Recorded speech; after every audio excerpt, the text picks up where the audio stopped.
রাজধানী ঢাকায় আজ রোববার সকালে কুয়াশা গতকাল শনিবারের মতো ছিল না। গতকাল দুপুরের দিকে ঢাকায় রোদের মুখ দেখা গিয়েছিল কিছু সময়ের জন্য। আজ সকালেই ঢাকায় রোদ উঠেছে, তবে ঢাকায় আজ তাপমাত্রা কমেছে। আবহাওয়াবিদরা বলছেন রাজধানী সহ দেশের অন্যত্র শীতের প্রকোপ খানিকটা বাড়তে পারে। আবহাওয়া অধিদপ্তর জানায় আজ সকালে দেশের সর্বনিম্ন তাপমাত্রা রেকর্ড করা হয় মৌলভীবাজারের শ্রীমঙ্গলে 9.5 ডিগ্রি সেলসিয়াস।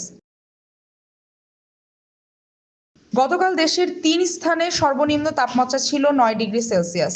সে তুলনায় দেশের সর্বনিম্ন তাপমাত্রা আজ বেড়েছে। তবে রাজধানীর তাপমাত্রা আজ খানিকটা কমেছে। আজ সকালে ঢাকার সর্বনিম্ন তাপমাত্রা রেকর্ড করা হয়েছে 12.3 ডিগ্রি সেলসিয়াস। গতকাল তা ছিল 12.5 ডিগ্রি সেলসিয়াসে। আবহাওয়া অধিদপ্তর বলছে দু একদিন আবহাওয়া এমন থাকতে পারে, বৃষ্টি না হলে কুয়াশা কাটার সম্ভাবনা কম।